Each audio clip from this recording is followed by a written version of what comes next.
शिवविरञ्चिनुतं शरण्यं मृत्यार्तेऽहं प्रणतपाल भवाब्धिपोतं वन्दे महापुरुषते चरणारविन्दं धन्य धन्य सद्गुरु सुखद महिमा कही न जाए। जो कुछ कहूँ तुम्हारी कृपा मोते कछु न बसा।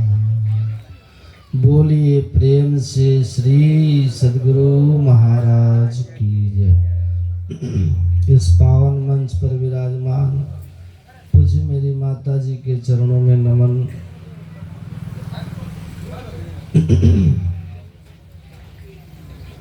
सत्संग में उपस्थित परमादरणीय सत्संग प्रेमी महान भाव, माताओं एवं बहनों,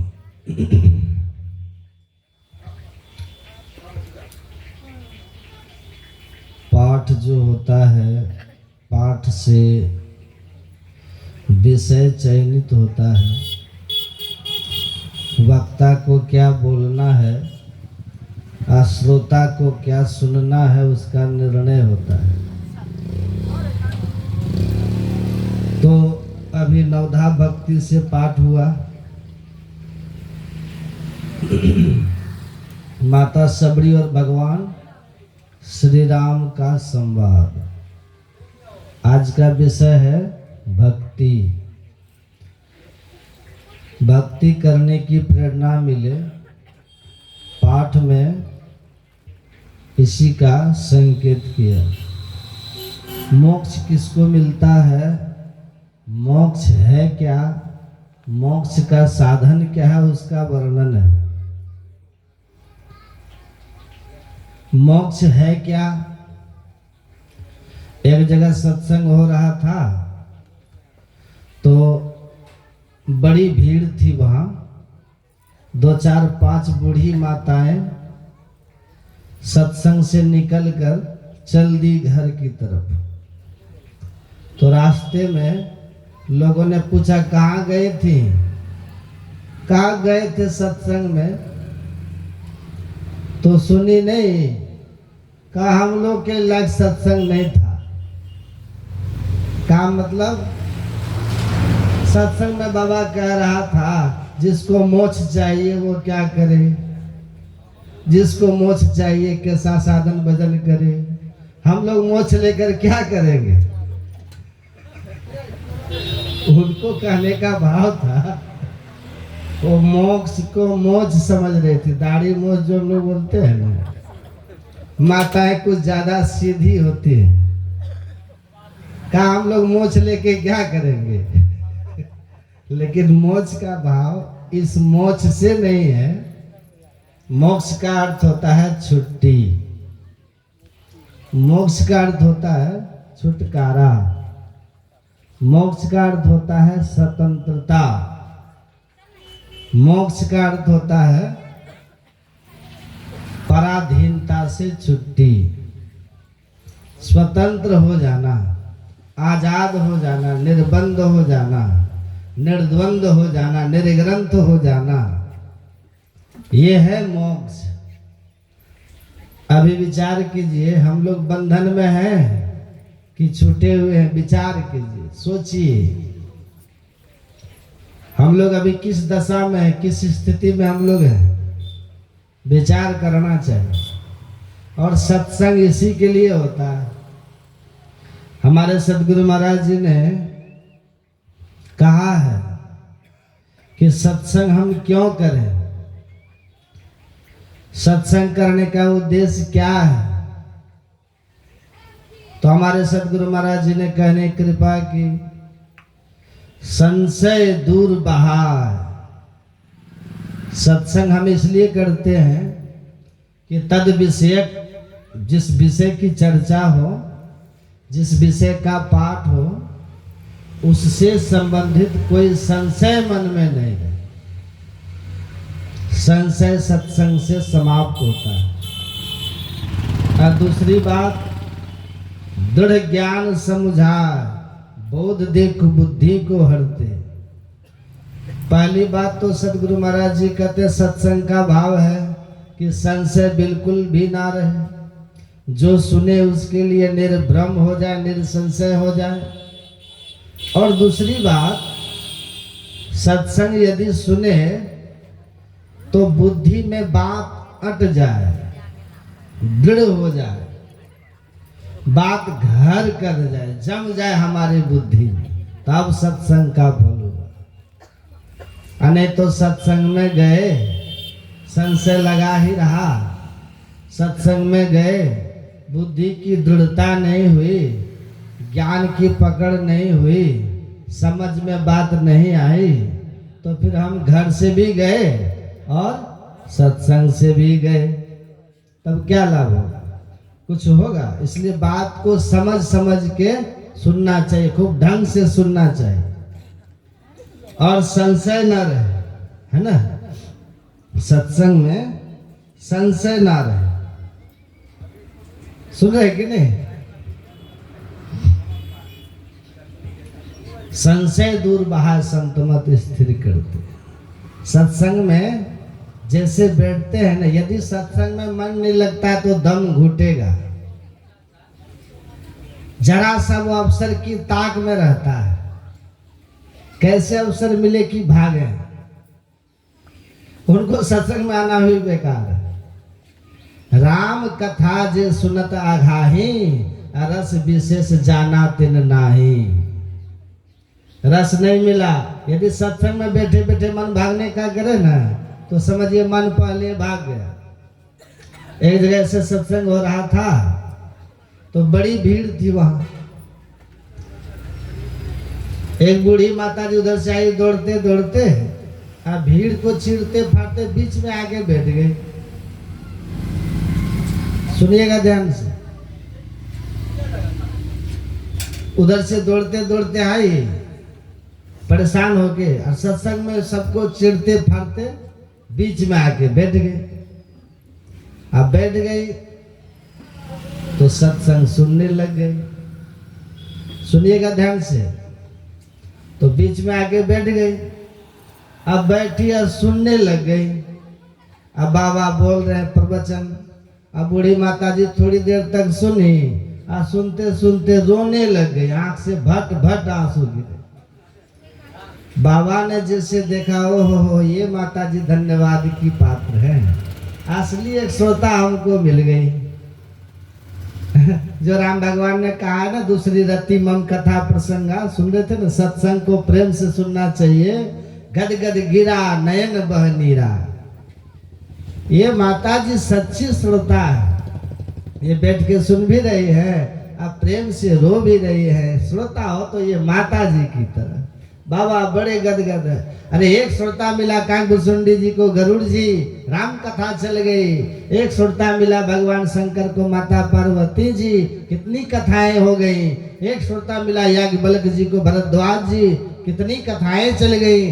आज मेरा सत्संग भी सफल हो गया, ये माता जी असली श्रोता हमको मिल गई। बाबा तो गदगद है, प्रसन्न है।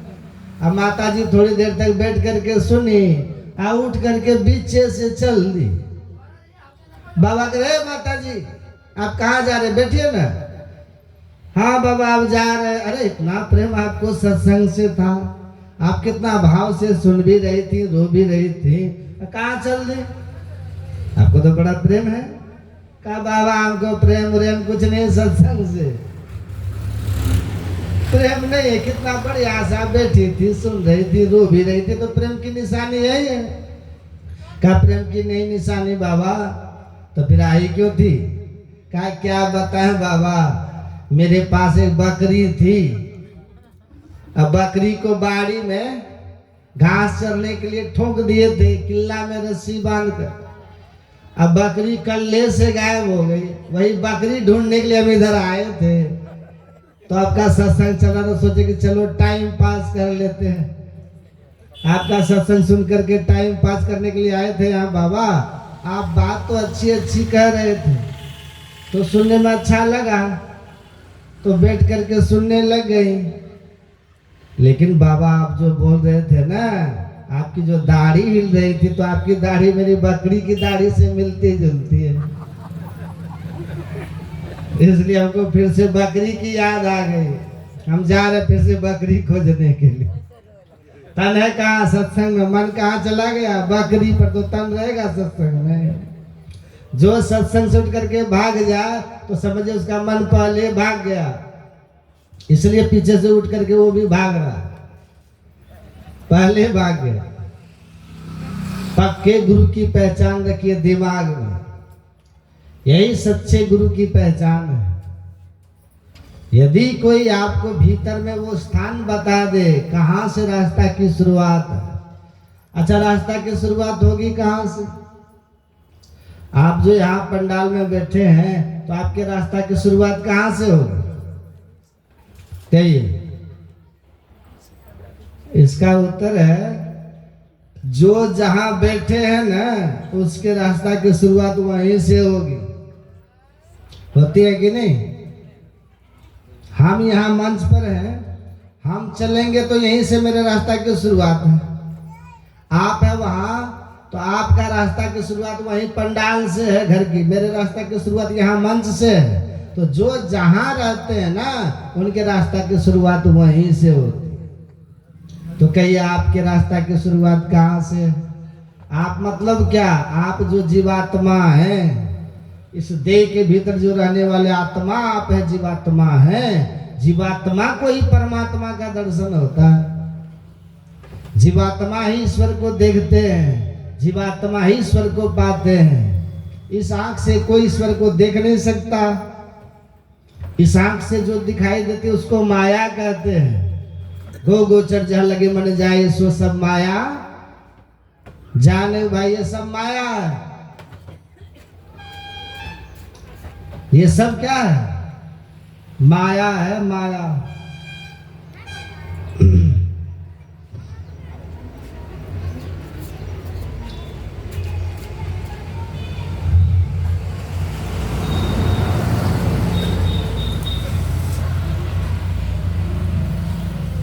तो सब माया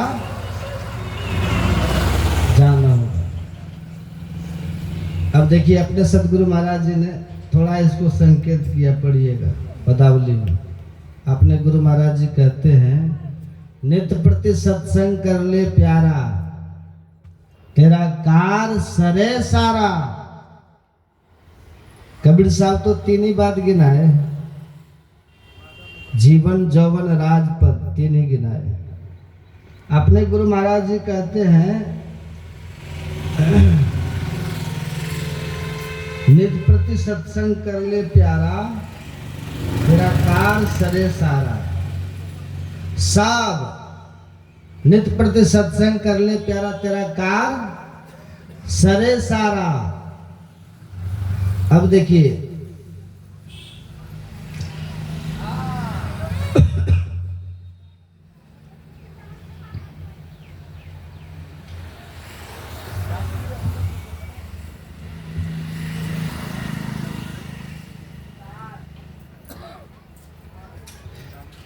बोलिए श्री सद्गुरु महाराज की जय। श्री सद्गुरु क्या कह रहे थे? और उसके पहले क्या कह रहे थे?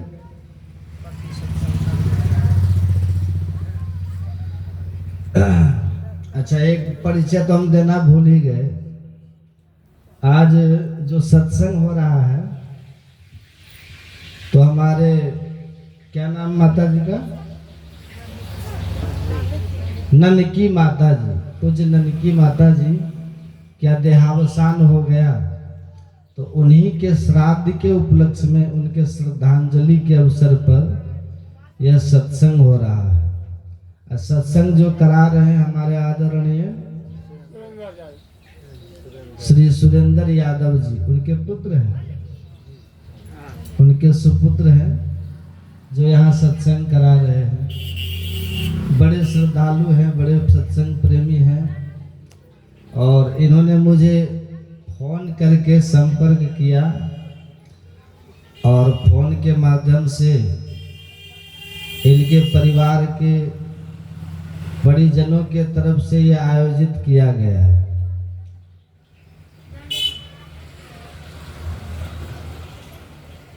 तो मैं इनकी आत्मा की सदगति के लिए सबसे पहले मैं भूल गया था कि कम से कम 1 मिनट का ध्यान हम लोग पहले कर लें, तब फिर मैं आप लोगों को सुनाऊं।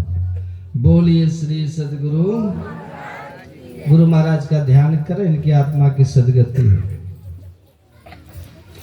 श्री सदगुरु महाराज की जय।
सदगुरु महाराज की जय। श्री सदगुरु महाराज की जय।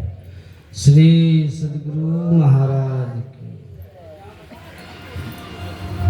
देखिए, संसार में धनवान हो जाना एक बात है, लेकिन हम धन का उपयोग धर्म कार्य में करना ये दूसरी बात है।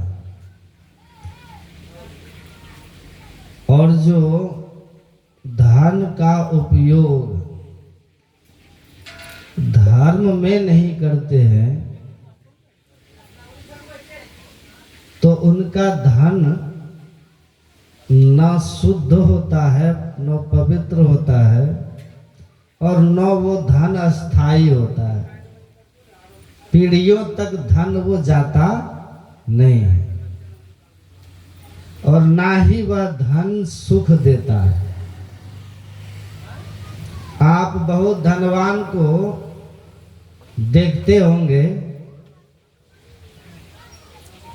कि वह केवल भाफा हुआ खाते हैं, एकदम वाइट, थोड़ा भी तेल मसाला स्वाद उसको पचता ही नहीं। देखते होंगे आप लोग, बहुत धनवान को देखते हो, धन है लेकिन भोग नहीं है ना? है इसीलिए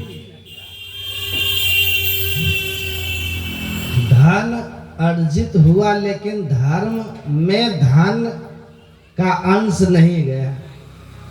महापुरुष लोग कहते हैं धनात् धर्मः ततः सुखम। धन जब धर्म में लगेगा तो आपको जीवन में हर तरह के सुख का उपभोग कर पाएंगे।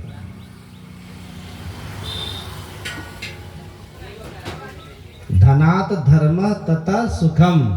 तो धन का धर्म में लगाना यह बहुत बड़ी जीवन की उपलब्धि है। ईश्वर की कृपा से, गुरु महाराज की कृपा से आदरणीय सुरेंद्र बाबू को धन है, तो उस धन का उपयोग धर्म में कर रहे हैं, है कि नहीं। यहाँ देखिए, अपनी पूज्य माता जी के नाम से, उनके नाम से सत्संग करा रहे हैं। पूज्य पिताजी का भी फोटो रखे हैं, है ना। तो संसार में 3 तरह के पुत्र होते हैं। एक होता है पुत्र, एक होता है सुपुत्र, एक होता है कुपुत्र। तो ये कौन है? सुपुत्र। सुपुत्र का यही धर्म है कि अपने माता पिता के नाम से जब तक वो जीवित रहे, जब तक धन दिया तो उनके नाम से धन में, धर्म में धन को खर्च कीजिए। आज तक धन से किसी को सुख मिला है? धन से किसी को सुख नहीं मिलता। तब सुख कैसे मिलता है? धनात् धर्म ततः सुखम। धन से पहले धर्म करो तब सुख मिलेगा। कोई सीधे सोचे कि हम जेब में लाख रुपया रख लेंगे सुखी हो जाएंगे, या बैंक में बहुत बैलेंस कर दे तो सुखी हो जाएंगे, या अलमारी में, गोदरेज में, बॉक्स में कहीं पर धन बहुत रख दे तो सुखी हो जाएंगे? नहीं होंगे। उस धन को लेकर के पहले उससे धर्म कीजिए, धर्म में उसको लगाइए। और जितना आप धन को धर्म में लगाएंगे ना, उतना आप सुखी हो जाएंगे। धनात् धर्म ततः सुखम। जब धन आपका धर्म में लगता तो उससे सुख मिलेगा। केवल पैसा को रखे रहिए तो आप कंजूस हैं। कंजूस को मुर्दा कहा गया, जीते जी मुर्दा है। तो कोई मरना चाहते हैं? मरने की बात पूछे, कोई मरना चाहिएगा तो सिर सिर हिला देंगे ना, लेकिन बनेंगे कंजूस तो वही है। ये बड़ी बड़ी बात है। यहाँ सूत्र बना हुआ है, संत के पास आने का कुछ सूत्र होता है, नियम है। क्या नियम है? 3 बात को ध्यान रखिएगा आप लोग। गत्वा, नत्वा और दत्वा, ये 3 शब्द को आप लोग ख्याल में रखिए, गांठ बांध लीजिए। यदि किसी संत को आपको पता चले ना, किसी संत का आपको पता चले कि संत आए हैं, तो सबसे पहले तो रुकिए मत, चले जाइए उनके पास। गत्वा, यदि संत का पता चले कि कोई आए हैं तो गत्वा, जाइए उनके पास, बहाना मत कीजिए। हमारे गुरु महाराज जी कहते हैं, जिसके भीतर बहाना बने, जो बहानाबाजी करे, जिसका मन कतराए सत्संग में आने में, तो समझ लियो उसका पाप प्रबल हो रहा है। और जिसके मन में लगा कि कब जाए कब जाए कब जाए, तो समझ लो उनका पुण्य प्रबल हो रहा है। बोलिए श्री। तो सूत्र ये है कि पहले गत्वा, मतलब संत के पास पहले जाइए, और जा करके आकड़ करके खड़े मत रहिए वहां। यहाँ करना क्या चाहिए? नत्वा, यहाँ नतमस्तक हो जाइए, नमन कीजिए। आप उनके दरबार में आए हैं जिससे भगवान भी डरते हैं। अरे हाँ पलटू हरि उधो से कहे, संत से मैं डरूं। इतना नहीं, आप और पढ़िएगा, देवता 33 कोटि संत से सब ही डरते। राम के घर के बीच सब काज संते करते। संत जो कह देते हैं भगवान के घर में वही होता है। सहजो हरि के मुक्ति है, और गुरु के घर भगवान। माल मुलुक हरि देते हैं, माल मुलुक हरि देते हैं, हरिजन हरि ही देते हैं। संत भगवान ही दे देते हैं। संत जिनको चाले इनको भगवान का दर्शन कराना है, कह देंगे भगवान को, कह देंगे इनको दर्शन दीजिए, देना पड़े। ऐसी बड़ी बड़ी कथाएं हैं पुराणों में, शास्त्रों में ऐसी बड़ी बड़ी कथाएं हैं, देना पड़ता है। इसलिए पहला सूत्र तो यह कि आप गत्वा, वहां जाइए पहले, और जाने के बाद वहां आकर के खड़ा मत रहिए। यहाँ नत्वा, यहाँ झुकिए, नतमस्तक हो जाइए। यहाँ अब भगवान शंकर का वचन आप पढ़िए, रामायण में क्या कहते हैं।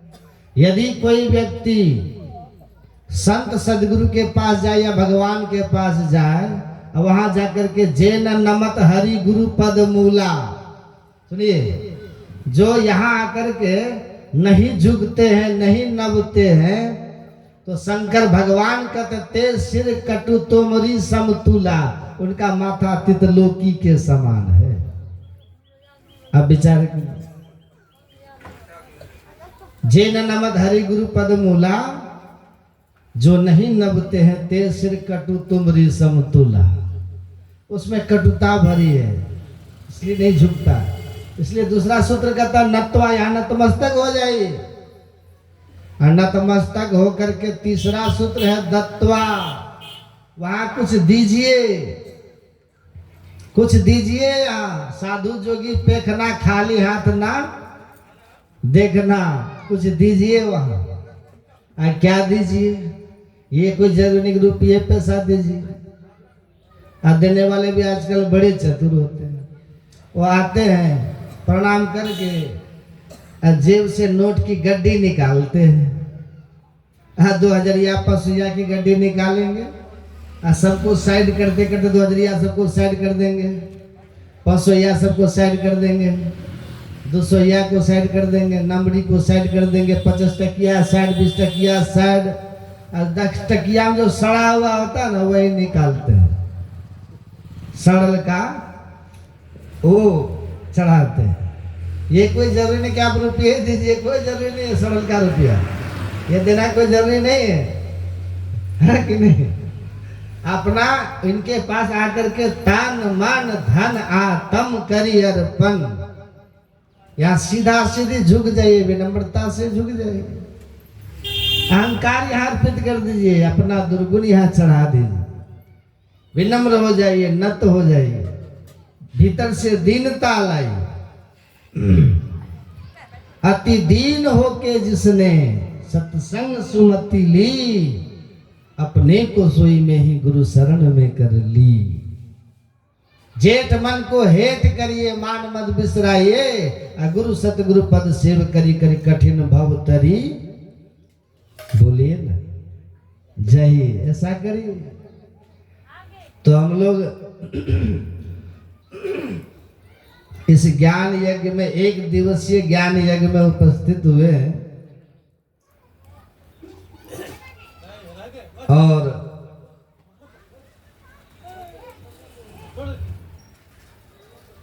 हम लोगों ने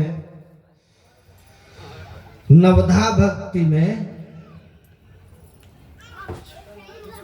भगवान श्री राम के द्वारा माता सबरी को उपदेशित विचारों को हम लोगों ने सुना। अब पूज्य माता जी के माध्यम से कुछ व्याख्याएं भी सुनी। तो भगवान श्री राम माता सबरी के कुटिया पे गए, है ना। मेरा ये व्यक्तिगत अनुभव कहता है कि जो व्यक्ति श्रद्धालु अधिक होते हैं ना, आप उसके यहाँ चुंबक की तरह खींचे हुए पहुंच जाइए, नहीं जाइएगा। अब चाहे उसकी झोपड़ी हो या चाहे महल हो, है कि नहीं। श्रद्धा है, श्रद्धा महल में भी होती है, झोपड़ी में भी होती है, और नहीं तो दोनों जगह भी नहीं होती है कि नहीं। कुछ लोग ऐसे हैं जो यहाँ के भी हैं वहाँ के भी हैं, और कुछ लोग ऐसे हैं जो यहाँ के भी नहीं हैं और वहाँ के भी नहीं हैं। समझिएगा, यहाँ भी दरिद्र हैं, भिखारी हैं,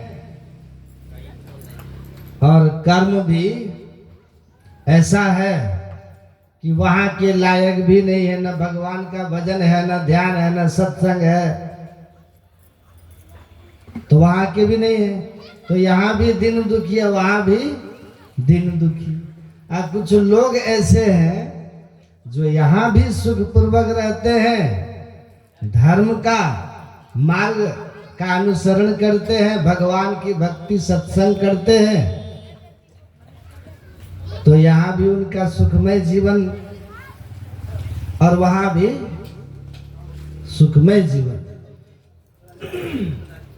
और कुछ लोग ऐसे होते हैं जो यहाँ के तो हैं पर वहां के बिल्कुल ही नहीं। यहाँ यावत जीवेत सुखम जीवेत अऋणम कृत्वा घृतम पिबेत। यहाँ तो गलत तरीके से आप सुखपूर्वक जी रहे हैं गलत तरीकों से, लेकिन वहां आपके लिए कोई जगह नहीं है। यहाँ के हैं वहां के नहीं।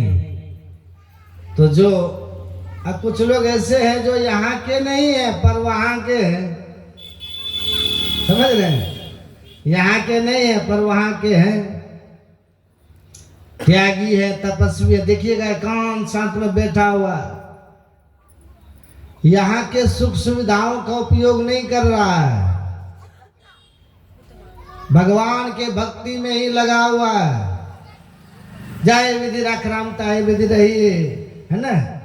सीताराम सीताराम सीताराम कहिए। रूखा सूखा खाए के ठंडा पानी पी, देख पराई चुपड़ी मत ललचायो जी।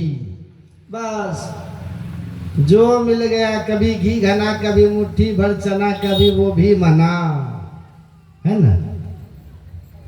कभी लोग गले में माला डाल करके जय जयकार कर रहे हैं, कभी लोग मिल गए तो गालियां भी देने वाले ऐसी दुनिया में कहीं घूम रहे हैं, इसी दुनिया में।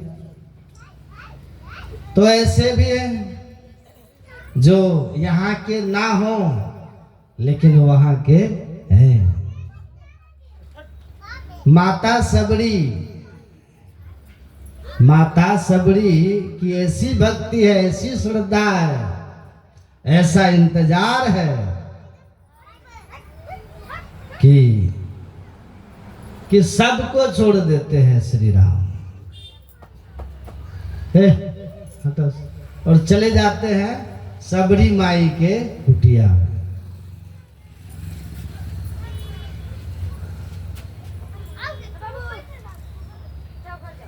नहीं वहीं बैठो, तुम सुनने दो। झूठे बेर सबरी के खाए, बहुविधि स्वाद बताई, आ सबसे ऊंची प्रेम सगाई। दुर्योधन के मेवा त्यागो, साग भी दुर्घर खाई, सबसे ऊंची प्रेम सगाई। तो दुर्योधन का 56 भोग भगवान ठुकराते हैं, लेकिन विदुर के यहाँ जाकर के साग खा लेते हैं। वैसे ही श्री राम हैं, सबका निमंत्रण ठुकरा देते हैं, झूठे बेर सबरी के खाई।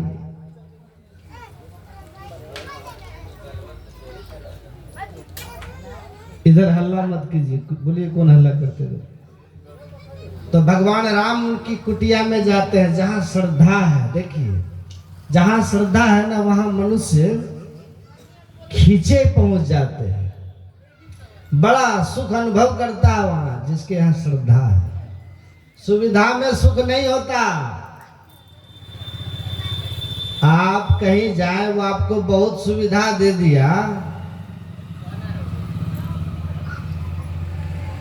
लेकिन उसके अंदर श्रद्धा नहीं है, तो वो आपको अच्छा नहीं लगेगा। आप किसी रिश्तेदार के यहाँ ही जाते होंगे, अगर वो आपको सम्मान नहीं दे रहा है तो आपको मन होगा कि कब ये कार्यक्रम खत्म, हम झोला उठा के निकल ले, नहीं होगा। लेकिन अगर व्यवस्था कमी है पर उसके अंदर आपके लिए बहुत श्रद्धा है, अपनापन है, तो आप असुविधा में भी 2 दिन और रुक जाना चाहेंगे, अगर अति आवश्यक नहीं हो तो। ये हम लोग खुद अनुभव करते हैं, आप लोग भी अनुभव करते हो। बहुत लोग कहते हैं अमीर होगा तुम अपने घर का होगा, एक दिन तुम्हारे यहाँ खा लेंगे बढ़िया, तो क्या मेरा जीवन चल जाएगा? है ना? लेकिन जहाँ श्रद्धा है वहाँ प्रेम है, अपनापन है, वहाँ आदमी रुकता है, ठहरता है, वहाँ जाता है, जाना चाहता अवसर मिलने पर। श्रद्धा है तो आकर्षण है श्रद्धा में। भगवान गुरु राम कहते हैं, राम का माता सबरी को उनके गुरु ने क्या कहा था कि जब भगवान राम का अवतार होगा, माता सीता का हरण होगा, उस सीता की खोज करते हुए राम तुम्हारी कुटिया पर आएंगे। गुरु के वाक्य पर विश्वास है सबरी को। गुरु के वचन प्रतीत न जाके, सपने हो सुख संपत्ति सुलभ न ताके। जिनको अपने गुरु के वचनों पे विश्वास नहीं है, स्वप्न में भी उसको सुख शांति की प्राप्ति नहीं हो सकती।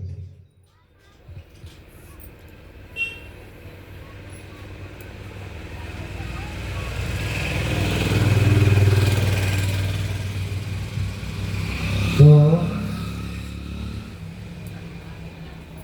बैठने में दिक्कत नहीं हो रही है आप लोग को? इधर थोड़ा ढलान जैसा लग रहा है नहीं? अच्छा, आप लोग पहले हिल डोल लीजिए थोड़ा सा, है कि नहीं? दिक्कत नहीं हो रहा है? दिक्कत हो रहा तो हम भी वहीं बैठ के प्रवचन करें। आप लोग लग रहे जैसे अधिवेशन में बैठे हैं, बहुत अच्छा लग रहा है। और देखिए, सबके यहाँ लोग जाते भी नहीं हैं। जहाँ लोगों को लगता है ना कि जाने से मान सम्मान होगा, उसी के यहाँ लोग आते भी हैं, जाते भी। न तो बहुत लोग सत्संग कराते हैं, पता चला कि घरे वाला बैठ के सुन रहे नहीं, कोई नहीं आ रहा है। सामाजिक व्यक्ति नहीं है, समाज से उसको संबंध नहीं है, सरोकार नहीं है, तो समाज भी कहता है कि लग्गी से पानी पिला देते हैं आपको, है कि नहीं? तो ठीक है, शांति से आप लोग बैठिए, आराम से सुनिए, बहुत अच्छा लग रहा है। भगवान श्री राम ने माता सबरी के आश्रम में आकर के कहा, संग किसका करना चाहिए? संग उनका करो, प्रथम भगति संतन कर संग, जिनके संग से सुमति उपजत है। सुमति उपजे उनका संग कीजिए। ये पहली भक्ति है, भगवान राम कह रहे हैं, प्रथम भगति संतन कर संगा। छोड़ना किसको है आपको? तजो मन हरि विमुखन को संग, जिनके संग कुमति उपजत है, पढ़त भजन में भंग। सूरदास जी महाराज कहते हरि विमुख लोगों का संग छोड़ दीजिए। उनके संग करने से क्या होगा? कुमति उपजेगी, बुद्धि उल्टी हो जाएगी। और जहां कुमति आ गई तो जहां कुमति तहां विपत्ति निदाना, और जहां सुमति तहां संपत्ति नाना। सुमति मतलब सुंदर मति, मति मतलब बुद्धि, सुंदर बुद्धि। कुमति मतलब खराब बुद्धि। सुंदर बुद्धि आपको ये बताएगा, इस काम के लिए आपको प्रेरित करेगा, जिस काम को करने से आपको जग में प्रसिद्धि मिलेगी, सम्मान मिलेगा। परहित की बात सिखाएगा सुंदर मति। कर भला होवे भला करके भलाई देख ले, कर बुरा होवे बुरा करके बुराई देख ले। ये सुमति है, अच्छा करने की शिक्षा देगी ये सुमति। कुमति क्या सिखाएगा? माता जी, कुमति क्या सिखाएगा? जो तो को काटा बोवे ताही वो तू फूल, ताको फूल का फूल वाको है त्रिशूल। ये सुमति है। आपको कोई, आपका कोई बुरा भी चाहे तो आप न चाहे, आप ईश्वर पे छोड़ करके और अपने भजन में लगे रहिए। कबीर साहब कहते तुमको जो कांटा बो रहा था ना, वो कांटा, उसका कांटा उसी को मिलेगा त्रिशूल बनकर।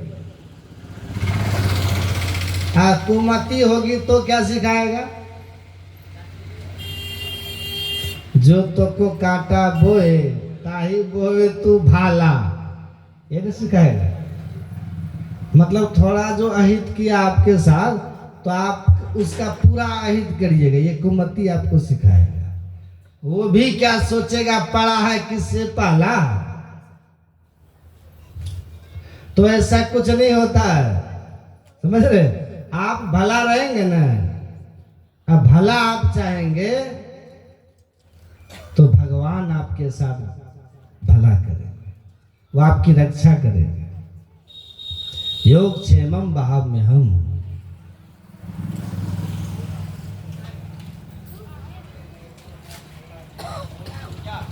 तो अच्छी बुद्धि तुम्हारा परहित की बात सिखाएगा, परोपकार की बात सिखाएगा। सत्संग कीजिएगा ना, ध्यान कीजिएगा ना, दूसरे जरूरतमंद को धन है तो मदद कीजिए।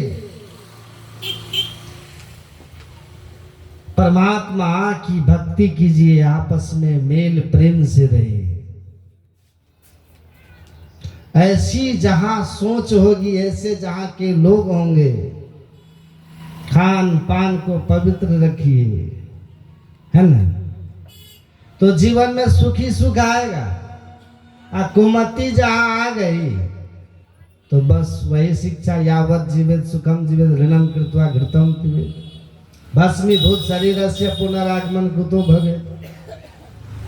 बस जब तक जियो सुख से जियो, चाहे ऋण लेना पड़े, कर्जा लेना पड़े, ले लो, तब भी पियो। मरने के बाद ये सब बकवास है कि कोई आत्मा है, कोई स्वर्ग है, कोई नरक है, कोई 84 लाख जोनी है, कोई आवागमन है, कुछ नहीं। शरीर है, बस शरीर खत्म, कहानी खत्म। ये कुमति है। ये क्या है? बोलिए। कुमति है। जैसे जीवन में आएगी ऐसी सोच तो विपत्ति आपके जीवन में एकदम विपत्तियों के लिए द्वार खोलेगा, ऐसी सोच अगर होगी तो। और जो कुमति का मार्ग है ना, वो शुरू में बड़ा आसान और बड़ा लाभकारी होता है।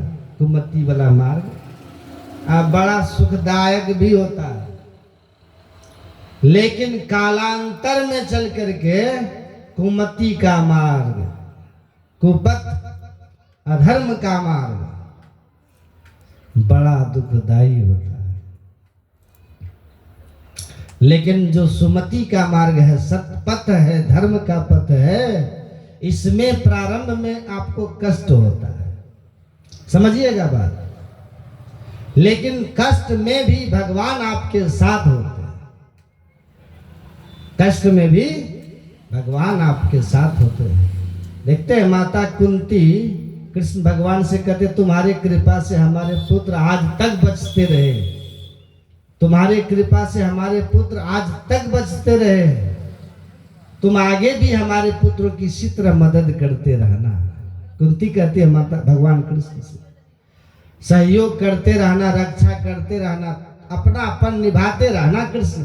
तो भगवान कृष्ण ने कहा, बुआ मेरा तो न में द्वेष स्वस्ति न प्रिय, समूह सर्वभूतेषु न में द्वेष स्वस्ति न प्रिय। मैं तो सब में समान रूप से हूं और सबका हूं, न कोई मेरा प्रिय है, न मैं किसी के साथ मेरा कोई द्वेष है। मैं भगवान कृष्ण कह रहे तुम्हारे पुत्र के साथ इसलिए नहीं खड़ा हूं कि वो मेरे बुआ के पुत्र है, सुनिएगा, मेरे मित्र हैं, रिश्तेदार है, इसलिए नहीं खड़ा हूं। मैं तुम्हारे पुत्रों के साथ इसलिए खड़ा हूं कि तुम्हारे पुत्र धर्म के साथ खड़ा है, इसलिए उसके साथ खड़ा। धर्म के साथ खड़े हैं, धर्म के पक्ष में हैं, धर्म के पथ पर हैं। जब तक तुम्हारे पुत्र धर्म का पथ नहीं छोड़ेंगे तब तक मैं उनका संग छोड़ ही नहीं सकता। अपने पुत्रों को बस यही उपदेश करती रहना बुआ कि कितनी भी विपत्ति आ जाए, सत्य पथ नहीं छोड़ेंगे, धर्म पथ नहीं छोड़ेंगे। तो हर परिस्थिति में हम उनकी रक्षा करने के लिए तैयार रहे।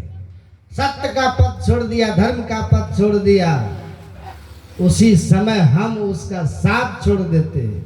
और वहां उन्होंने कहा कि बुआ, जिस क्षण जुआ में, जुआ तो खेलना ही नहीं चाहिए, पाप कहा है उसको, दूतम च, द्वित को महापाप कहा जुआ का। जब दुर्योधन ने तय कर लिया कि मेरे तरफ से मेरे मामा शकुनी खेलेंगे, दाव लगाएंगे, शकुनी खेलेगा, हमारी तरफ से पासा फेंकेगा, उस क्षण अगर युधिष्ठिर ये कह देते कि मेरे तरफ से पासा कृष्ण फेंकेंगे तो फिर खेल बदल जाता। लेकिन उस समय तुम्हारे धर्मराज पुत्र ने अपने पर भरोसा कर लिया, मुझे भूल गया। अगर कह देते कि हमारे तरफ से कृष्ण पासा फेंकेंगे तो शकुनी कहता 8, अब भगवान एक बार कह देते कि 9 गिर जाना, मजाल था पासों को 8 गिर जाए, सवाल ही नहीं। तो कहा उसने अपने पर विश्वास करके उस समय मेरा साथ छोड़ दिया था, तो मैं भी साथ छोड़ दिया, हट गया मैं।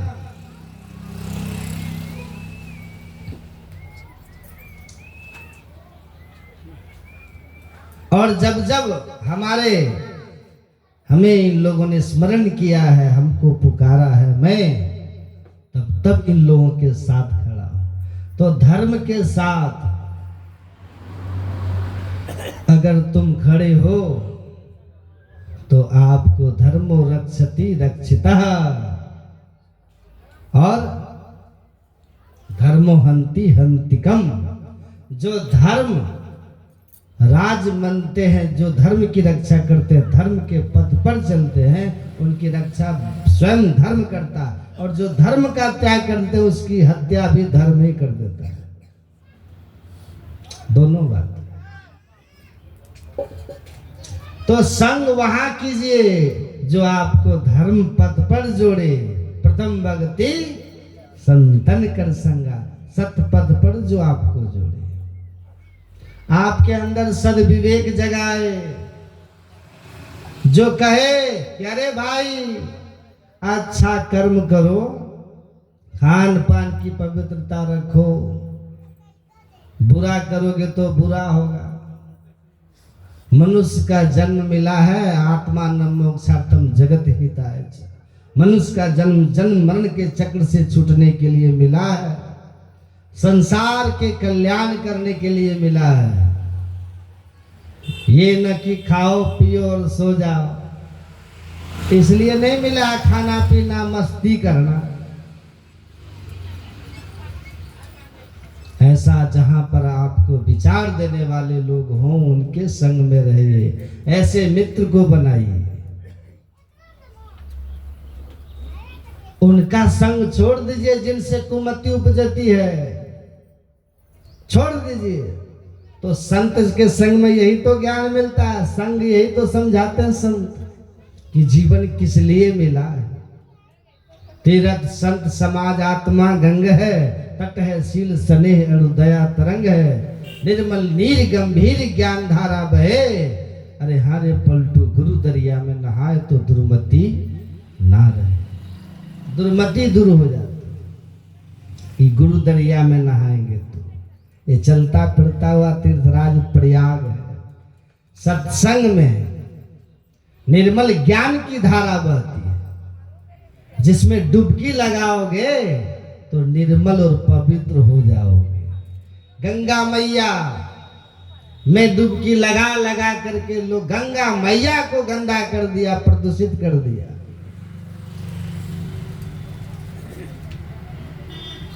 लेकिन किनका किनका जीवन पवित्र हुआ, हृदय पे हाथ रख करके देख लीजिए, जो प्रयागराज से नहा के आए हैं। ये सत्संग किस लिए?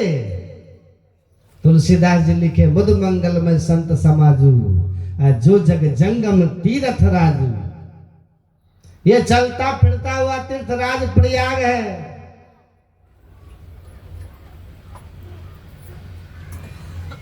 चलता फिरता हुआ तीर्थराज प्रयाग। एक प्रयागराज वहां है यूपी में, जहां पे महाकुंभ लगा, जानते हैं ना, त्रिवेणी संगम, इलाहाबाद वाला। गंगा यमुना सरस्वती का वहां मिलन है। गंगा जमुना तो दिखाई देता, सरस्वती नहीं दिखती, कहते अंदर अंदर बहती है, अंतः सलीला है। तुलसीदास जी महाराज कहते हैं ये चलता फिरता हुआ तीर्थराज प्रयाग है, जिसको संत समाज कहते हैं, सत्संग कहते हैं। इस तीर्थराज प्रयाग में सुनी समुझे जन मुदित मन मज्जहि, अति अनुराग लाय चार फल अक्षत तनु, साधु समाज प्रयाग। लेकिन सुनना है, समझना है, और शरीर रहते सुन समझ करके उस मार्ग पर चलना है। तो लही चार फल अक्षत तनु, जिंदा रहते चार फल मिलेगा। कटहल में कटहल मिलेगा, लीची में लीची मिलेगा, लेकिन सत्संग ऐसा वृक्ष है जिसमें अर्थ, धर्म, काम और मोक्ष, ये चारों फल की प्राप्ति होगी। बोलिए श्री धन की प्राप्ति, अर्थ, पहला धन मिलेगा, सबसे पहले धन की प्राप्ति। हम लोग एक बार आ रहे थे दिल्ली से सत्संग करके, 2 टायर एसी में बैठे हुए थे। तो आरा है ना, आरा जानते हैं ना, आरा में विद्यार्थी लोग एसी में चढ़ गए। वो बोलता आरा जिला घर बा, कौन बात के डर बा, ऐसे बोलते। चढ़ गया एकदम बोगी में, तो चढ़ गए। हम थे, एक बाबा और थे, बाबा 7-8 विद्यार्थी। आके कोई उधर बैठ गया, कोई उधर बैठ गया। एक लड़का उधर से आया, आके कहता कहा बाबा बनारस से आओ तनिकार हुआ, बनारस के बानी का। उन्होंने कहा कि ना ना बनारस से नहीं किया। तो काहे हो? तो ठग के ट्रेनिंग बनारस से में न होला। तो उन्होंने कहा कि बाबू तुमको कैसे पता कि हम ठग हैं?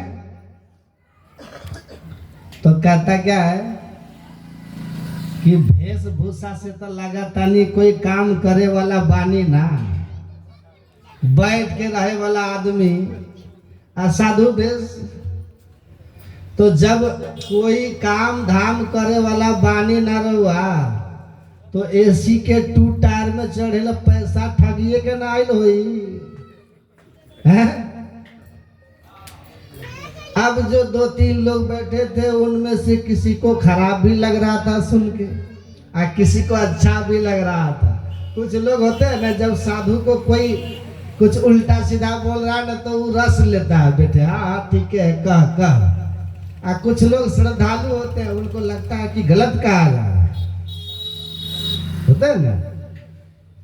तो उन्होंने, हम लोगों ने आराम से उन लोगों की बात सुना। उन्होंने कहा अरे बाबू सुनो, है ना आवा, है ना आवा, बैठा ना, है ना बैठो, बैठा। उन्होंने कहा देखो बड़ा बड़ा पढ़ा लिखा लोग, पढ़ा लिखा हमको नहीं पकड़ पाया, तू पहला आदमी बड़ा जो हमारा असलियत पकड़ ले बड़ा कि हम ठग हैं। बबुआ बहुत लाभ में के धंधा भाई, बड़ा लाभ एक रंग। तो कहता क्या है कि हमरो सिखाई ना बाबा, एमे काका करे पड़ेला।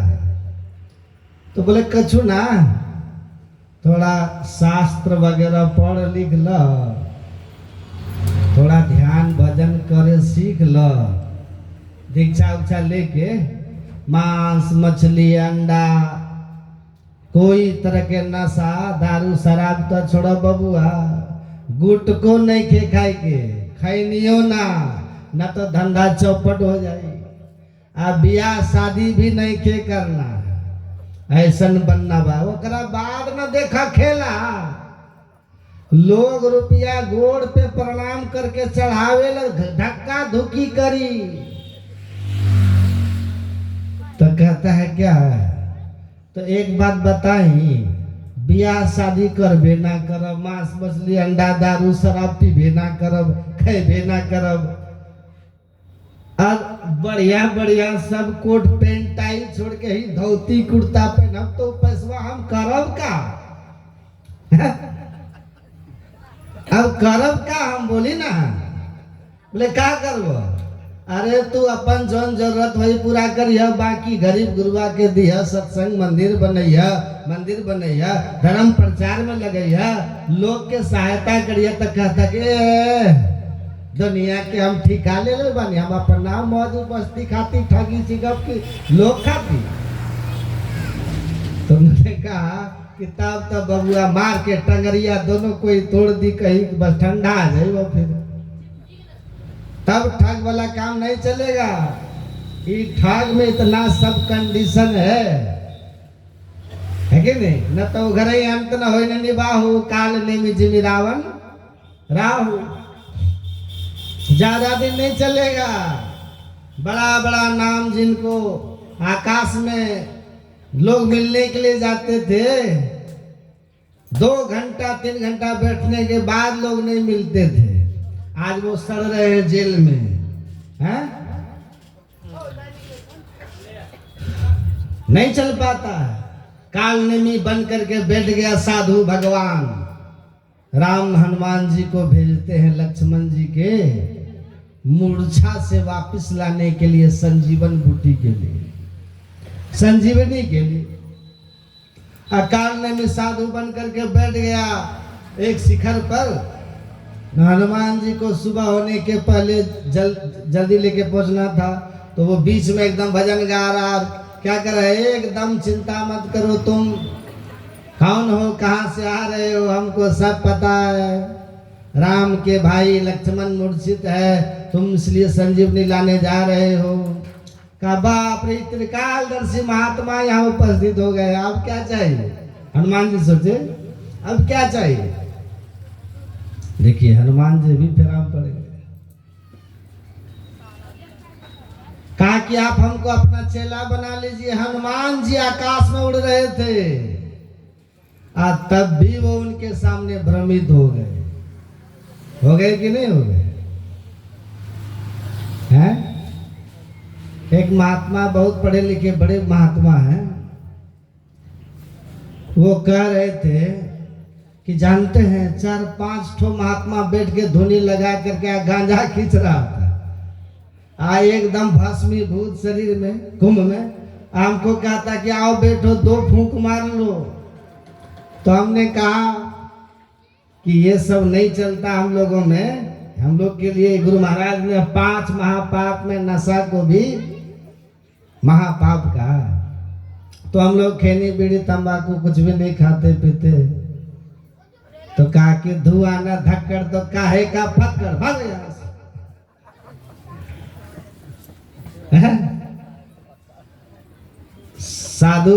साधु बने गांजा पीले खातिर है। ये सब चीज व्यसन है, स्वास्थ्य को क्षति करता है।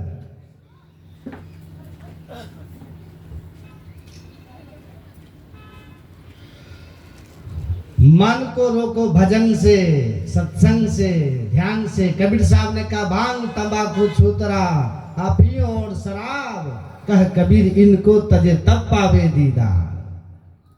ये सब अछूत चीजें हैं, इनको उपयोग नहीं करना चाहिए।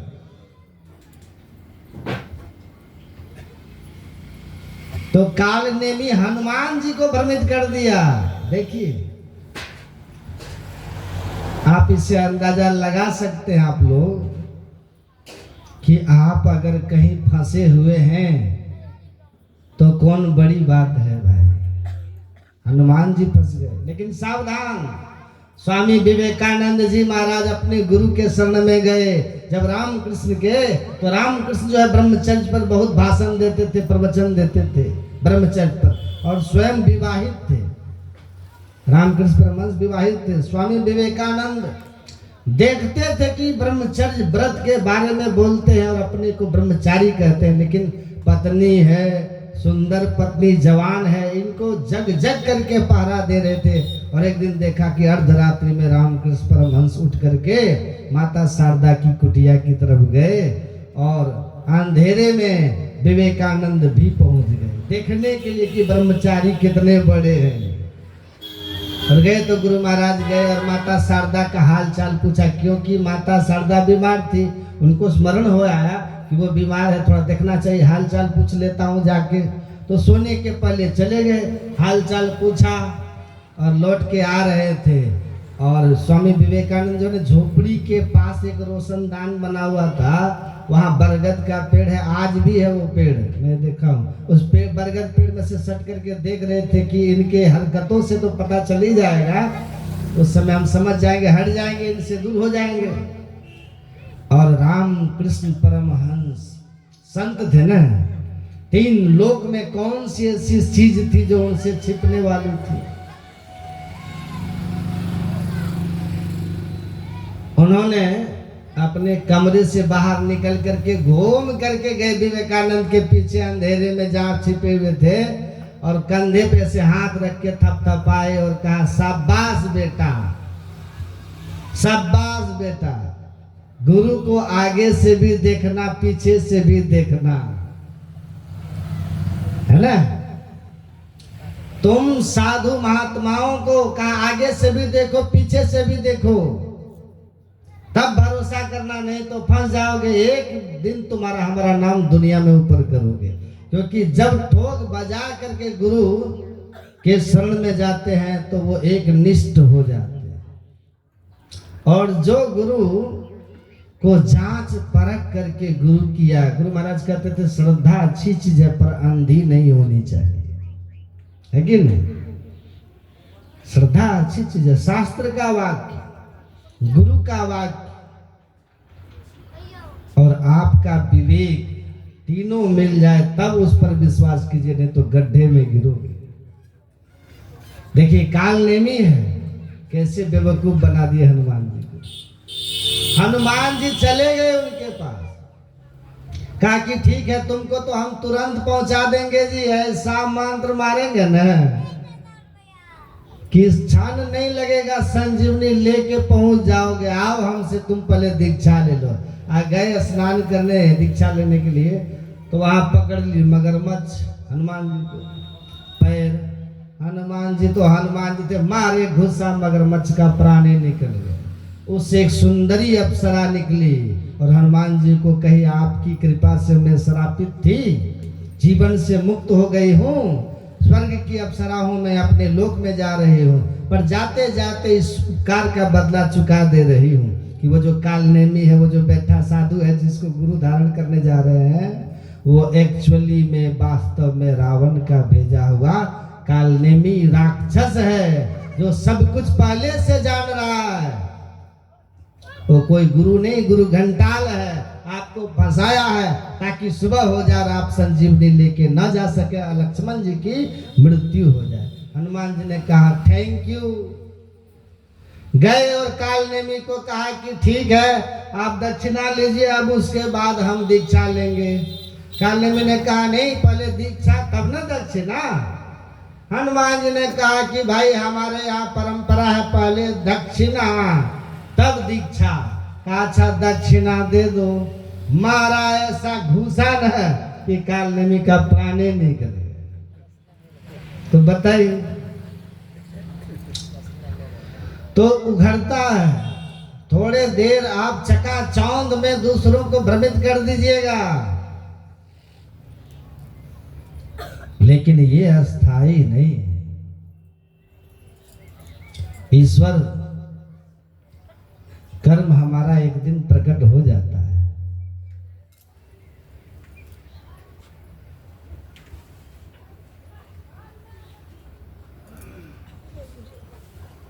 तो उस लड़के ने कहा ये बाबा, ये रउआ लोग के काम बहुत कठिन बाना, साधु महात्मा बनल। तो उन्होंने कहा ई निर्णय तो बबुआ तू ही कर ला तू ही कर ला। जब उतरा ना तो कहता क्या है, पटना में वो उतर गया, हम लोग भी उतरे ऐसे टहलने के लिए, 10 मिनट ट्रेन रुकेगी, बहुत देर से बैठे हैं हम। बाबा उतर गए तो हमको प्रणाम किया हम लोग को। कहता क्या है कि दो बाबा हमरा आज ले जौन भेटाइल रहन सन सब गांजा भांग पिए वाला। तो हमरा बुझात रहे कि सब बाबा वही क्लास के हवन है ना। ये बहुत कठिन काम बा।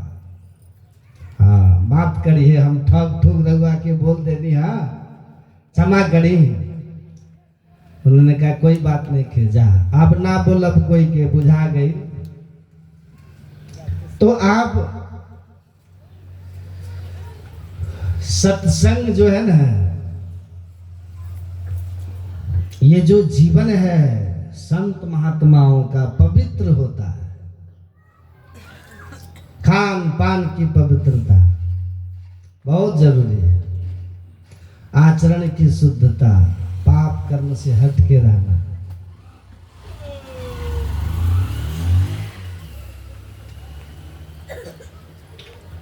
तो जो ऐसी शुद्ध रहने वाले लोग हैं वो आपको क्या कहेंगे, क्या कहेंगे आप? अब क्या कहेगा कोई? जो जिस तरह का रहता है ना वो आपको वैसा ही बनाना चाहेगा अपनी संख्या बढ़ाने के लिए, है कि नहीं? शराबी चाहेगा कि शराबियों की संख्या बढ़ जाए, है कि नहीं? शराबियों की संख्या बढ़ जाए। और जो सज्जन सत्संगी है ना वो चाहता है कि सत्संगियों की संख्या बढ़ जाए, ताकि हमारे अनुकूल 10 लोग रहे तो हम बैठ करके सत्संग करें, है कि नहीं? सामूहिक सत्संग करें, आनंद। यहाँ सत्संग क्यों कराया जा रहा है? ये सत्संग ज्ञान यज्ञ है, 10 लोग सुनेंगे, उनका व्यवहार विचार सुधर जाएगा, धर्म में लगेगा। तो हमारे द्वारा आयोजित सत्संग से 10 लोग अच्छे राह पकड़ लेंगे तो हमको भी पुण्य होगा और माता जी को भी पुण्य होगा, तो इनको भी सदगति मिल जाएगा, अच्छे लोग बढ़ेंगे।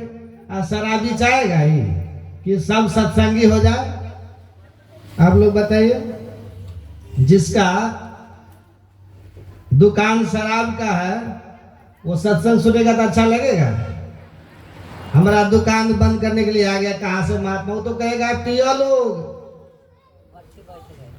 हैं खूब पियो। और दुनिया में कुछ है खैले पिलनु है महाराज वो तो ऐसा चाहेगा ना। तो जैसे का संग आपका होगा वो आपको अपना रंग डालेगा डालेगा, एकदम नियम है। चाहेगा कि आप हमारे जैसा हो जाए। जिसका चेहरा बदसूरत है ना, जिसका चेहरा बदसूरत, हमको एक आदमी मिला, कहा कि हमको तो साधु से इतना नफरत है कि मत कहिए। तो हम बोले नफरत होगा या तो कोई साधु ठग के आपको भाग गया होगा, मतलब समझ रहे हैं कि नहीं?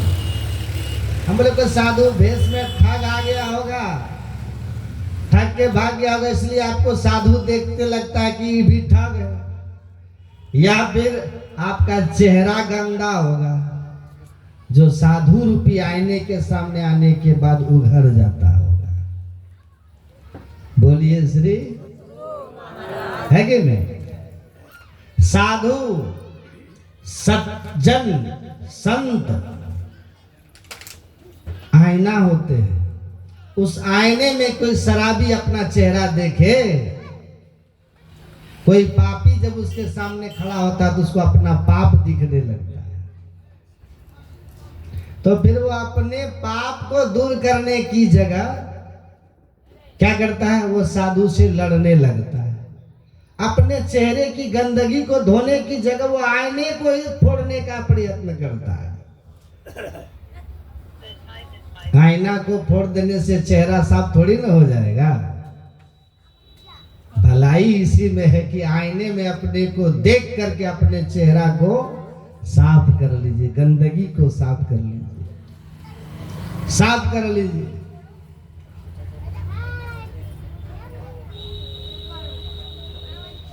सत्य पथ पर चलने वाला, धर्म पथ पर चलने वाला आदमी सबसे ज्यादा शक्तिशाली होता है, सबसे अधिक शक्तिशाली होता है।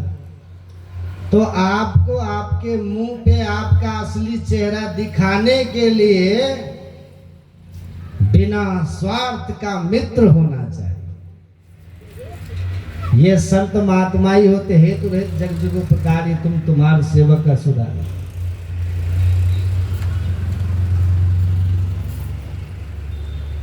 आपको बिना स्वार्थ के उसको प्रेम होगा तो आपको सही बात कह देगा। क्या बात कर रहे हैं आप? नीति और सिद्धांत पे चल रहे हैं और घटते घटते गांव में सिमट रहे हैं, ऐसा कहे तो नीति सिद्धांत धर्म का पथ नहीं है। साधु महात्मा के पास आइएगा ना तो वो आपको बोल देंगे, सही बात बोल देंगे, इसलिए कि वो निस्वार्थ होते हैं, निस्वार्थ होते हैं और इसलिए निडर भी होते हैं। साधु महात्मा निस्वार्थ भी होते हैं और निडर भी होते हैं, सही बात बोल देंगे। कबीर साहब बोल सकते हैं, कंकड़ पत्थर जुड़ के मस्जिद लियो उठाए, ताचड़ी मुल्ला बांग दे क्या बेहरो भयो खुदा। उस समय बोल दिए थे जिस समय की सिकंदर लोदी का शासन था और कट्टर इस्लाम के खिलाफ एक शब्द बोलने पर तबाही मचा देता था। उस समय कबीर साहब ये बोल करके 72 कसनी बर्दाश्त कर गए। उस समय काशी नगरी में खड़े होकर के, जहां पर हजारों मंदिर हैं, कबीर ही बोल सकते हैं, पाथर पूजे हरि मिले तो मैं पूजू पहाड़, याते तो चक्की भली पीस खाए संसार। उनको ना वहां के पंडित लोगों का डर था, पुजारी पुरोहित का डर था, और ना ही उनको सिकंदर लोदी जैसे कट्टर इस्लामिक शासक का डर था। इसलिए कि जा मरने से जग डरे मेरो मन आनंद, कब मरी हो कब पाई हो पूर्ण परमानंद। मृत्यु के परिधि से अपने को मुक्त किया हुआ पुरुष आपके सामने सच ही कहे, बिना किसी भय के। क्या कर लोगे? जिस शरीर से तुम हमें अलग करने की धमकी दे रहे हो, उस शरीर से हमारा लगाव ही खत्म हो गया है, तो तुम हमको मारने का क्या धमकी दोगे? क्या धमकी, क्या डरा सकते हो हमको? डराओगे उसको जो शरीर के मोह में फंसा हुआ है, जो शरीर के मोह से मुक्त होकर के स्वरूप में अपने को स्थित किया हुआ है, जो आत्मा की अमरता को अनुभव किया हुआ है, वो अपने को आत्मा मानने वाला, अमर मानने वाला, कभी मृत्यु से डरने वाला नहीं। मृत्यु तो देह और जीव के संबंध का टूटना। पापी को डर है कि मरेंगे तो नरक चले जाएंगे, धर्मात्मा को क्या डर, यह शरीर छूटेगा तो उच्च गति हो जाएगी, मुक्ति नहीं तो पुनर्जन्म होगा, हमें मार कौन सकता है? नैनन छिन्दन्ति शस्त्राणि नैनन दहति पावकर्णे चनं क्लेदन्त्यापो नैनं शोषति मारुतः। हम किसी अस्त्र शस्त्र से कटने वाले नहीं, तो कौन डरा सकता? मृत्यु हमें छू नहीं सकती, अग्नि हमें जला नहीं सकती। अगर अपने इस स्वरूप में कोई स्थित है, अपने ऐसे स्वरूप से कोई परिचित है, तो फिर उसको किसका भय? सत्संग ध्यान आपको इसी स्वरूप के बारे में अनुभूति कराना है, तब आदमी किसी भी तरह के दबाव में आकर के धर्म का पथ नहीं छोड़ता। या तो खराब रोड बनाने वाला मुखिया के खिलाफ बोलने का हिम्मत नहीं होता है, दूसरे बोलता है, कहेगा छोड़ो ना, हमरा कौन काम बा, हम काहे पड़ी झंझट में, खाली रोड से हम ही चलते हैं। है हिम्मत?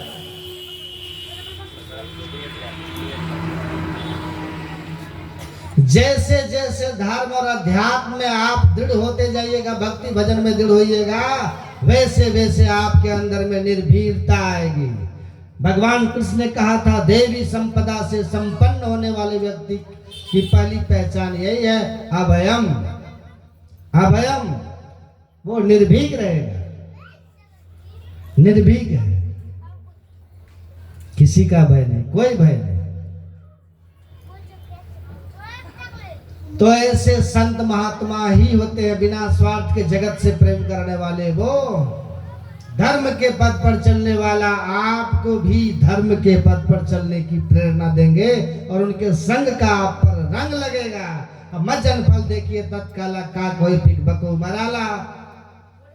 कहते हैं संत महापुरुषों के संग करके देखो तत्काल लाभ। ये जो चलता फिरता तीर्थराज प्रयाग है ना, यहाँ डुबकी लगाओगे तो तत्काल लाभ होगा। कौआ कोयल हो जाता है, बगुला हंस हो जाता है। मतलब कटुभाषी जो है मधुरभाषी कोयल हो जाता है, और बगुला की तरह मांस मछली खाने वाला हिंसक प्राणी अहिंसक हंस हो जाता है। तो सबसे बढ़ करके संग है, सत्संग है, संतों का संग है। इसलिए जीवन में सबसे अधिक प्रभाव हमारा संग का पड़ता है। तीन चीजें हमारे जीवन में प्रभाव डालती है, हमारे कर्म पर प्रभाव डालती है। वो पहला है हमारा पूर्व जन्म का किया हुआ कर्मों के संस्कार। ध्यान से सुनिए, अच्छे कर्म पूर्व जन्म में किए तो इस जन्म में वो संस्कार हमको बहुत लाभकारी होगा, प्रेरित करेगा अच्छे कर्म करने के लिए।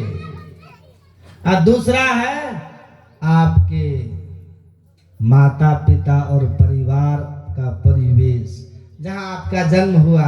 पहला गुरु है माता पिता। माता पिता और आपके परिजनों का जो जीवन है, जीने का तरीका है, जो उनकी भाषा है, उनका खान पान है, वो आपके ऊपर प्रभाव डालेगा। और ये दो चीजें हम में से किसी के बस में अब नहीं है। पीछे हम क्या किए उसको तो हम कर नहीं सकते, कर नहीं सकते। माता पिता का, परिवार का हमने चुनाव स्वयं से किया नहीं है कि हमारा माँ बाप ये होना चाहिए, ऐसा नहीं। हमें माता पिता कौन मिलेंगे ये भगवान ने हमें तय करके भेज दिया। हम किसी के संतान हो गए, किसी कुल परिवार में जन्म ले लिए। तो ये दोनों चीजें जो हमारे जीवन का निर्माण करने वाली है, उन दोनों पर हमारा कोई अधिकार नहीं है। एक तीसरी चीज है जिससे हम बनते हैं अच्छे या बुरे, वह हमारा दोस्त, हमारा संग, मित्र, दोस्त, हमारा संग। ये हमारा संग, ये हम तय करते हैं कि किससे मित्रता रखेंगे, किससे नहीं रखेंगे, ये हम तय करते हैं। आपको अच्छे लोगों के बीच बैठना है कि बुरे लोगों के बीच बैठना है, वो आपको तय करना है ना। हम एक दिन कह रहे थे कि कई लोग कहते हैं कि अच्छे रहिएगा, आज जा करके शराब खाना में बैठ करके दूधो पी लीजिएगा ना शराबी के साथ, तो लोग कहेगा कि शराबे पी रहा है, कहेगा कि नहीं। बुरे लोग के साथ अच्छे लोगों को भी लोग अच्छा नहीं कहते। इतना बड़ा धरती में दूध पीने के लिए तुमको शराब खाने मिलता है, रोड पे खड़ा होके पी लो दूध, अकेले पी लो दूध। दूध पीने में 5 आदमी की जरूरत पड़ती है कहीं? शराब पीने में 5 ठो चाहिए गिलास बढ़ाने के लिए। उसके बाद जब चढ़ेगा तो डिंग सुनेगा कौन आपका? जब डिंग मारिएगा तब सुनेगा कौन?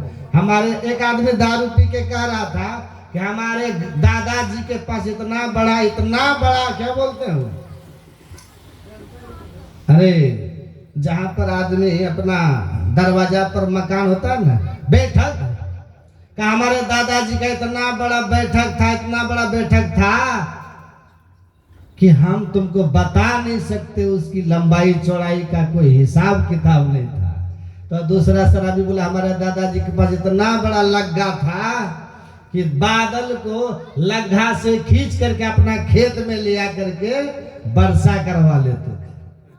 तो का बेवकूफ कहीं का, उतना बड़ा लग्गा तुम्हारा दादाजी रखता कहाँ था? का तुम्हारे दादा के बैठक में वहीं रखता था, लगे रखता था वहां। तो पियक्कड़ आदमी को 5 ठो चाहिए सुनाने वाला, सुनने वाला कि हाँ बाबू पिला रहा, 4 आदमी सब अपना बड़ा ही सुन रहा। दूध पीने में आदमी चाहिए नहीं। तुम संग ग्रुप में काहे दूध पिएगा? हम तो नहीं देखे पहलवान को कि 10 ठो को बैठा के दूध पी रहा, बाल्टी उठाया पी लिया, हो गया। तो अच्छे आदमी हो तो अच्छा के संग में रहोगे, गलत के संग में क्या कर रहे हो? क्यों बैठे हो? क्या कर रहे हो? तो संग गलत का करेंगे ना तो एक दिन आप गलत हो जाएंगे। अच्छे का संग कीजिए तो आप अच्छे हैं। अगर आप अच्छे हैं और गलत के संग में हैं तो अच्छाई आप ओढ़ रखे हैं। आज नहीं तो कल अच्छाई का आपके ऊपर से नकाब उतर जाएगा और असलियत सामने आ जाएगा। इसलिए कहा कि संग जो है एकमात्र हमारे हाथ में है कि हम किनको अपना साथी बनाएं, किनके संग बैठे उठे, है ना। तो अच्छा बनना है तो अच्छे का संग करते रहिए। प्रथम भक्ति संतन कर संगा, सत्पुरुषों का संग करना, सत्संग कीजिए। सत्संग में बैठिएगा तो आपका आचार विचार व्यवहार सब कुछ अच्छा हो जाएगा। धीरे धीरे ही सही लेकिन परिवर्तन अवश्य होगा। रोज रोज साबुन मारिएगा तो कितना भी गंदा कपड़ा एक दिन साफ हो जाएगा। कितना भी चित्त में मैल बैठा हो वो चित्त शुद्ध होना है। इसलिए सत्संग नित और ध्यान नित रहिए, कर संलग्न हो। व्यभिचार चोरी नशा हिंसा झूठ तजना चाहिए। तो जब सत्संग कीजिएगा तो समझ में आएगा कि दूसरी भक्ति, दूसरी रतिमन कथा प्रसंगा। ध्यान से संग संत के संग में जाएंगे तो संत आपको क्या सुनाएंगे? धर्म की बात सुनाएंगे, ईश्वर की बात सुनाएंगे, भक्ति की बात सुनाएंगे। ये दूसरी भक्ति हो जाएगी। तब फिर आपको जानकारी होगा कि बिना गुरु भव निधि तरे न कोई, जो बिरंच शंकर सम होई, ब्रह्मा विष्णु महेश के समान हो जाए, बिना गुरु की मुक्ति नहीं। तो इसलिए तीसरी भक्ति गुरुमुख हो जाइएगा। गुरु से युक्ति ले लीजिएगा, गुरुमुख होइए। गुरु फिर नियम से स्तुति प्रार्थना कीजिए। मंत्र जाप मम दृढ़ विश्वास, पंचम भजन सो वेद प्रकाशा। मंत्र का जप कीजिए, गुरु प्रदत्त मंत्र का जप कीजिए। फिर गुरु रूप का ध्यान कीजिएगा। जिस इष्ट को मानते हैं, जो दीक्षा के समय आपको बताया गया उस इष्ट का ध्यान कीजिए। फिर छठी भक्ति इंद्रियों का दमन करना। हमारी इंद्रियां हमको विषय की ओर बहका करके हमसे उसमें गिरा देती है, पाप करा देती है। उन विषयों के आकर्षण में हमारी इंद्रियां न जा सके, हम इंद्रियों को रोकने वाला स्वभाव का बने। इसके लिए इंद्रियों को रोकने के लिए दम का साधन है। दम किम इंद्रिय निग्रह, वो दमशीलता आती है दृष्टि योग की साधना से। छठी भक्ति ज्योति के ध्यान से।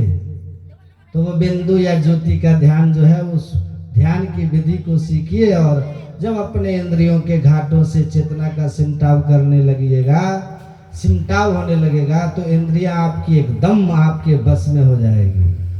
अंदर में आपको अंदर के सुख का आपको अनुभूति होने लगेगा। उस सुख के सामने विषय सुख अपने फीका हो जाएगा, छोड़ना नहीं पड़ेगा, छूट जाएगा, छूट जाएगा। छोड़ना और छूटना ये दोनों में अंतर होता है। तो वो अपने आप छूट जाएगा। पहले हम छोड़ने का यत्न करते हैं, अब बाद में ऐसा होता है कि अपने आप छूट जाता है। इसलिए ध्यान सत्संग कीजिए। माता पिता बड़े बूढ़ों सबकी सेवा सत्कार कीजिए। आपस का मेल प्रेम रखिए, यही जीवन है। इसी तरह जीवन को हंसते मुस्कुराते जी लीजिए, हंसाते हुए जी लीजिए। रोते हुए आए थे और हंसते हुए जाइए। कबीरा जब हम पैदा हुए, जग हंसा हम रोए, ऐसी करनी कर चलो हम हंसे जग रोए।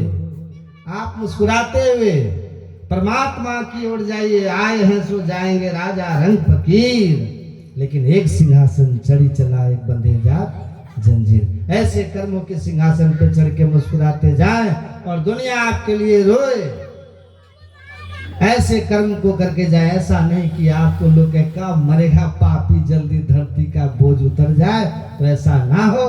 हम अपने से सबको शरीर से जितना हो सके, मन से, बुद्धि से, विचार से, वाणी से दूसरों का भला सोचे, भला करें, भला हो और ध्यान सत्संग करते रहिए। भगवान ईमानदारी की कमाई से जो मिले खाइए, है ना। बस अब ज्यादा हम कुछ नहीं कहेंगे, समय बहुत ज्यादा हो गया है, हमको दूर जाना है ना। तो याद रखिए, शरीर ठीक है, गरीब अमीर जो भी है खाते सब एक ही चीज है, जो अमीर खाते वही गरीब भी खाते हैं। इसलिए ईमानदारी से खाइए तो बड़ी भीतर रहेगी शांति। ईमानदारी की कमाई हो, मेहनत की कमाई हो, मेल प्रेम की जिंदगी हो, इसी में स्वर्ग है। और नहीं तो अर्गों में भी आपस का मेल नहीं, विचार में मेल नहीं, तो जीवन नरक। तो जीवन शुद्ध हो, शांत हो, सहज हो, थोड़ा हो, लेकिन ईमानदारी का हो, आपस के विचारों का, मेल प्रेम का हो, सत्संग और ध्यान भरा हुआ मकान हो, जीवन हो, तो आप लोग पर लोग दोनों सुखी बना लीजिएगा। एक दिन सबको जाना है। देखिए आज हमने हमारे क्या नाम था फिर बोले, सुरेंद्र बाबू, ननकी माता जी, दोनों चले गए। हम भी एक दिन चले जाएंगे। साथ ले जाने वाला भी पूंजी होनी चाहिए, केवल छोड़ने वाला जमा मत कीजिए, नहीं तो जमराज की मार खानी पड़ेगी। तो आए हैं सो जाना है, लेकिन सिंहासन पे चढ़ के वही जाएंगे जो अपने कर्म को पुण्य कर्म और भक्तिमय कर्म रखे, ध्यान, सत्संग और सदाचार में जिसका जीवन है उसी का जीवन धन्य है। परमाराध्य गुरु महाराज से मेरी इन दोनों की आत्मा की सदगति के लिए प्रार्थना है कि और आप लोग का जीवन इसी तरह का सत्संग ध्यान में, सदाचार में हो और आप सबके जीवन में गुरु महाराज की कृपा, सुख, शांति, आनंद बरसे।